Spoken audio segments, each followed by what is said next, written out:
Welcome to On the Ballot with Ballotpedia, where we take a closer look at the week's top political stories.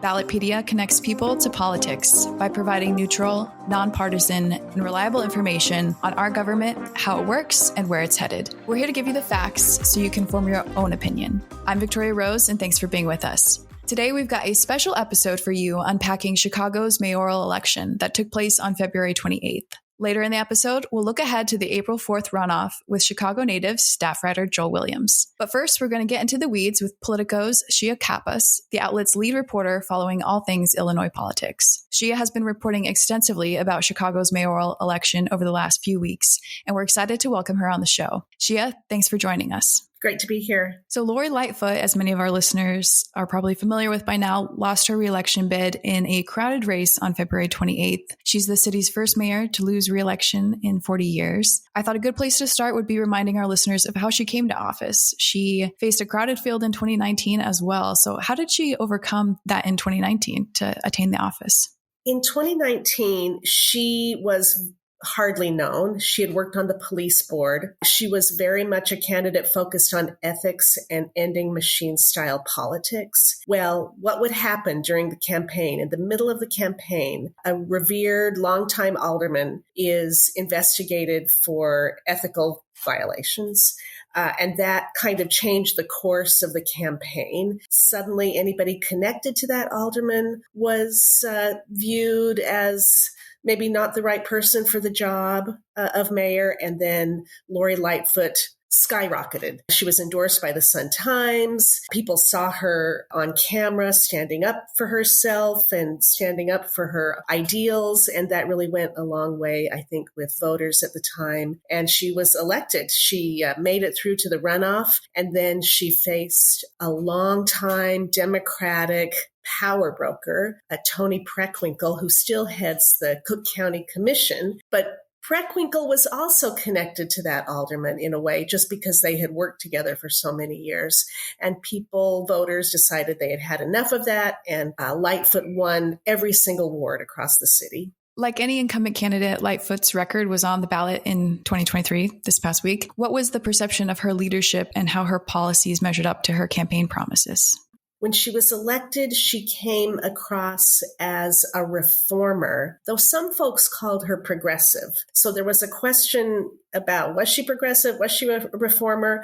She was a little bit of both. She supported raising the minimum wage, for example, a very progressive ideal. But then she pulled back on a few thoughts during her campaign about whether she'd open mental health clinics again, public clinics. Instead, she took them private, and that drew some criticism. The real challenge she faced was when COVID hit and trying to manage that as a new mayor. And then subsequently, George Floyd was killed, and that caused riots and protests in town. And her handling of that drew criticism. And that then escalated to violence increasing in Chicago. And all these things happened in cities across the country. But because Chicago's crime rate is already really high, to have even higher homicides and higher carjackings, that really upset a lot of voters, obviously, because though that violence went into communities that it had not been in previously. So now you had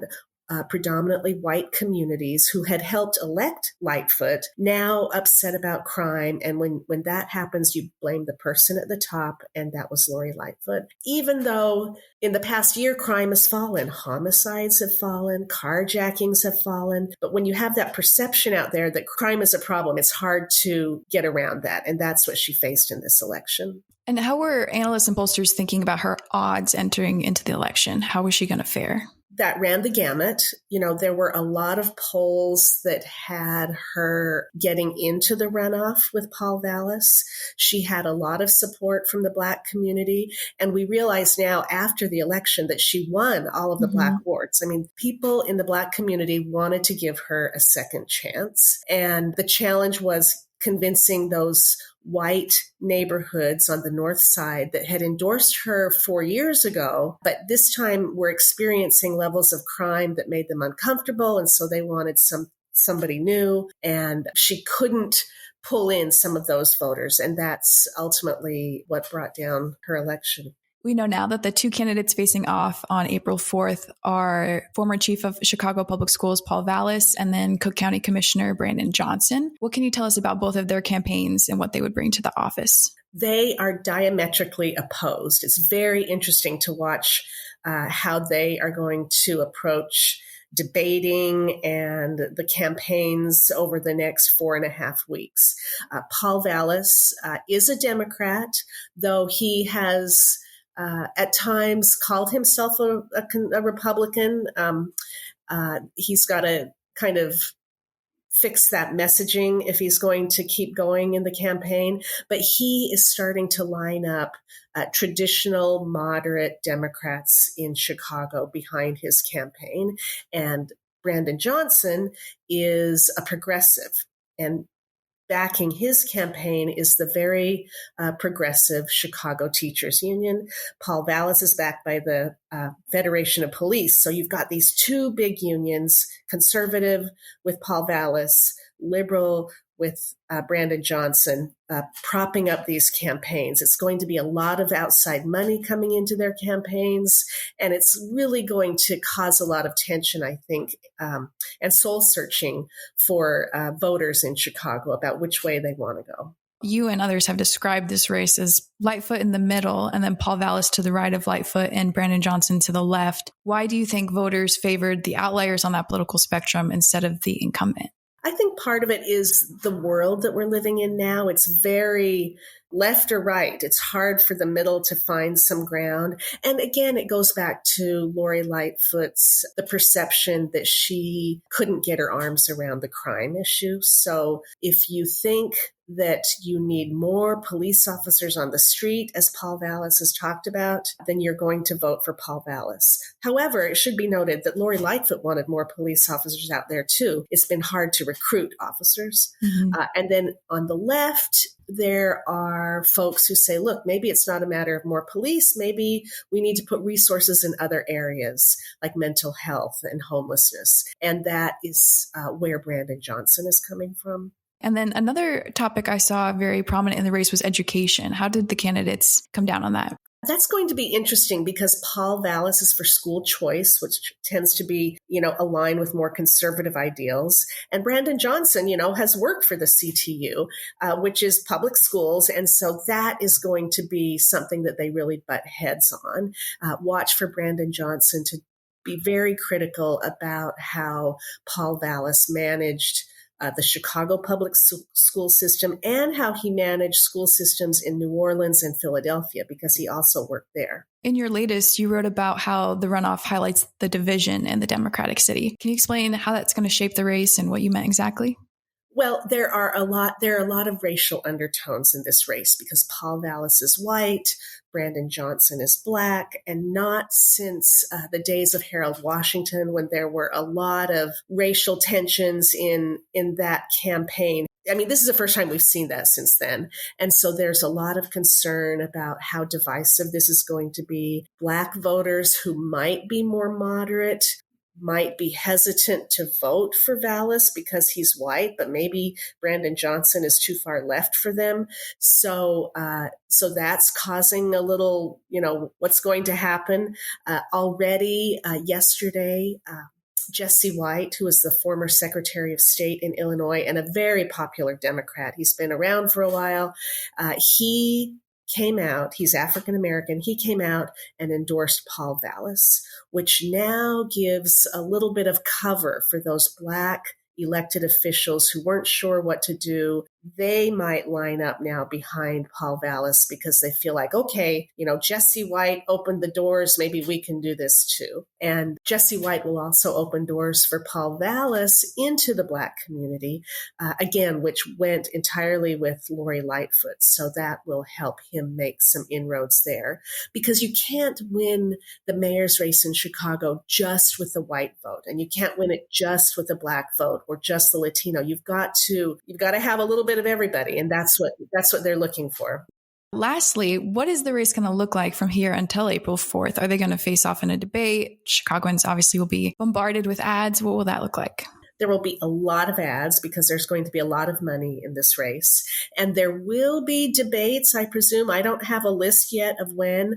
I know Lori Lightfoot and Tony Preckwinkle debated numerous times. In the race before that, Rahm Emanuel debated, Chuy Garcia. There will be debates. The question is how many. We've already had 12 debates, or more than that maybe, within the primary. I know Mayor Lightfoot was in 12 debates on her own. And so people already know them in that big crowd. There were 9 people running.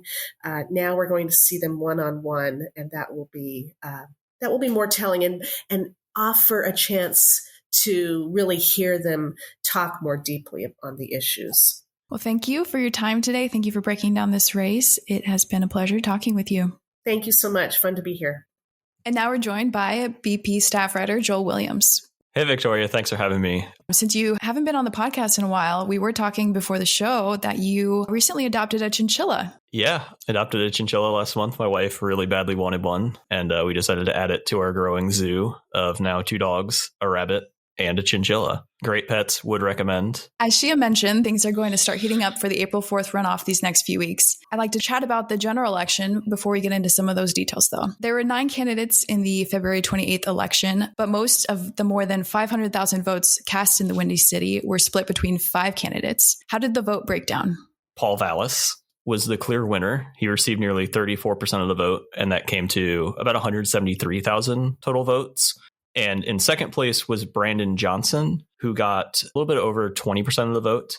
So Vallis cleared him by 13%. And those two are going to face off in the runoff that Shia broke down for us earlier. Third place was incumbent Mayor Lori Lightfoot, and she got 17% of the vote. And then fourth and fifth place was pretty narrow. Jesus Garcia, who is a U.S. representative, got 14%. And then Willie Wilson, who is the only independent candidate in the race, got about 10%. Shia told us a little bit about how Lori Lightfoot's defeat stacks up in Chicago's history. She was the first mayor of the city to lose re-election since 1983 when Jane Byrne lost her primary. But we've been working on a report here at Ballotpedia outlining the record of incumbent mayoral defeats in recent history. So how does Lightfoot's defeat compare to those we've seen in America's 100 largest cities over the last several years? Yeah, so we went back to 2016 to look at this data. And since then, there have been 22 sitting mayors in the largest 100 cities by population that lost re-election bids. So we can just kind of go through them in reverse. So last year, there was one in Anaheim where Ashley Aitken defeated Mayor Trevor O'Neill, who was an acting mayor following the previous mayor's resignation. And then in 2021, we had 2 cities, so Boston and Pittsburgh, where the sitting mayor lost. And both times they lost in a primary election, not like a general election. And then just for before that, in 2020, there were 5 incumbents defeated. 2019, there were 4. There was 1 in 2018, 5 in 2017, and then 4 again in 2016. But the Chicago one is definitely the biggest city to have a defeated incumbent mayor across that span, just in terms of total population. That is some really interesting context. The upcoming Chicago runoff is already less than a month away. We're recording this episode on March 8th. So at this point in time, Joel, who's lining up to support who in this runoff? Yeah, so I'll kind of go chronologically here so it doesn't get as confusing. So on March 2nd, former Illinois Secretary of State Jesse White endorsed Paul Vallis, and White had endorsed Lightfoot in the general election. And then on March 3rd, State Rep Kelly Cassidy and Alderman Andre Vasquez endorsed Johnson, and Alderman Walter Burnett Jr. endorsed Vallis. Cassidy and Burnett both endorsed Lightfoot in the general election, so there's a split there, and Vasquez endorsed Garcia. Then on March 6th, U.S. Rep Danny Davis, who represents portions of Chicago and had endorsed Lightfoot in the general election, endorsed Johnson, and Roderick Sawyer, who's an alderman and was also a candidate in the general election. He finished 9th with about 0.5% of the vote, endorsed Vallis. And then on March 7th, Cook County Commission Board President Tony Preckwinkle endorsed Johnson. She didn't make an endorsement in the general election, and she also notably lost to Lightfoot in the 2019 mayoral runoff. That same day, SEIU Local 1 also endorsed Johnson, which is a large union in Chicago. Nothing's official yet on this front, but there's also speculation in local media that Willie Wilson, who finished 5th, as you remember I just mentioned, could endorse Vallis as early as this week. So as you can kind of see, there's already people lining up on both sides. Even, now that their preferred candidate didn't win the general, they're kind of splitting off into factions for the general runoff election. Have we seen much polling so far, or is it still too early in the game? Yes. So we got just one poll yesterday from an independent group called 1983 Labs. And they ran a poll March 2nd through 6th that was among 583 likely runoff voters. And in that poll, Vallis got 44% support, Johnson got 32%, and 24% of voters were undecided. And the margin of error on that one was ±4. Well, that's all the questions I have for you. Thanks for coming on and breaking down this election for us. Look forward to having you back soon. Yeah, thanks for having me. And that's all for this week's episode of On the Ballot. Thanks again to Shia and Joel for coming on the show today. Make sure you don't miss an episode by subscribing, and do us a solid by dropping a review of On the Ballot wherever you listen to podcasts. We'll be back next week with another episode. Until then, if you have any questions, comments, or love for Ballotpedia, feel free to send it to us at ontheballot@ballotpedia.org or on Twitter @Ballotpedia. I'm Victoria Rose, and thanks for listening.